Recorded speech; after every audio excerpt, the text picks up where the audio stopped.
داسې ویل سوي دي چې A شکل د B شکل په مقیاس یوه کاپي ده. هغه مقیاس چې A شکل یې له B شکل سره ورته کړی هغه 1/2 کې ده. نو د X قیمت څو دی؟ دا شکل چې وینئ دا د A شکل ده او دا شکل چې وینئ دا هم د B شکل ده. دلته د A شکل کې باید دغه زل پیدا کړو. نو زه له تاسو څخه غواړم چې ویډیو یو ځل ودروئ او د دې پوښتنې په حل لږ فکر وکوئ. ښه اوس راځئ چې دا په ګډه سره حل کړو. دلته په A شکل کې دغه زل اندازه چې ده دا نامعلومه ده او B شکل کې بیا د دې زل ورته زل اندازه چې ده دا معلومه ده او موږ باید دا نامعلومه اندازه پیدا کړو. دا ډېر په ساده ډول پیدا کولی شو ځکه دلته موږ د مقیاس نسبت هم لرو. نو د دې دوه زلو نسبت باید د دې مقیاس نسبت سره مساوي وي. هغه داسې چې د X او 5 نسبت X او 5 نسبت باید د 1 او 2.5 نسبت سره مساوي وي. ولې باید مساوي وي؟ ځکه دا دوه شکله چې دي د یو بل په مقیاس کاپي دي. اوس ډېر په ساده ډول موږ کولی شو X پیدا کړو. هغه داسې چې موږ که هر کله غواړو له 2.5 نه 5 ته لاړ شو، له 2.5 نه 5 ته موږ باید 2.5 سره 2 ضرب کړو. 2 ضرب 2.5 کېږي 5. اوس د ده لپاره چې دا دواړه شکله د یو بل په مقیاس کاپي دي د X د پیدا کولو لپاره باید موږ یو سره 2 ضرب کړو. 1 ضرب 2 نو 1 ضرب 2 کېږي 2. نو موږ دلته X پیدا کړ چې د X قیمت 200 او د مقیاس ضریب خو موږ ته له پیل نه معلومو چې 2.5. نو کله چې موږ 2 سره 2.5 ضرب کړو د دې زل اندازه چې 15 ده دا لاسته راځي.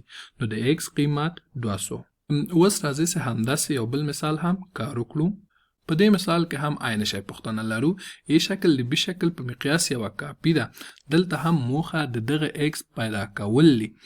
دلته A شکل او دا هم B شکل.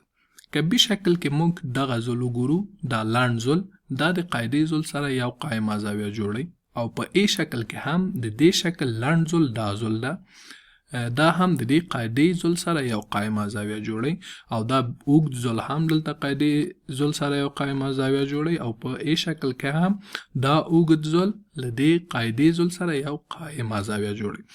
اوس د دې زل نسبت او د دې زل نسبت باید د دې دوه زلو نسبت سره مساوي وي. هغه داسې چې د 3 او 4 نسبت 3 او 4 نسبت دا باید د X او 1.2 نسبت سره مساوي وي ځکه چې دا دوه شکله یو د بل د مقیاس کاپي دي. اوس دلته که موږ غواړو 4 نه 1.2 ته رسو باید موږ له ده سره 1.8 ضرب کړو. دا ما په مغزو کې ضرب کړ. که تاسو ته په مغزو کې ضربول ستونزمن وي کولی سئ دا داسې وویشئ چې 1.2 په 4 وویشئ. 1 ضرب 4 کېږي 4 دلته پاتې کېږي 3. دا هم که راښکته کړو دا کېږي 2. دلته هم د اشاري نوبت ده نو 8 ضرب 4 کېږي 2. دا هم 2. نو دلته هم 1.8 لاسته راغی چې موږ مخکې په مغزو کې ضرب کړی. اوس د X د پیدا کولو لپاره باید موږ 3 سره 1.8 ضرب کړو ځکه دا دواړه شکله په مقیاس کاپیان دي نو دا هم باید سره مساوي وي. دا هم ضرب دی 1.8. اوس 3 ضرب 1.8 3 کېږي 40. 2 اصل 1 3 او 2 کېږي 15. یو خانه اشاری دا هم 15.4. که بیا هم تاسو په مغزو کې نسی ضربولی دا کولی سئ په ساده ډول داسې ضرب کړئ چې 1.8 ضرب دی 3. 3 ضرب 8 کېږي 40. 2 حاصل 1 3 او 2 کېږي 15 او یا خانه هم اشاری نو 15.4. نو زموږ دا پوښتنه هم ثواب شوه. د X قیمت مو پیدا کړ چې 15.4 شو.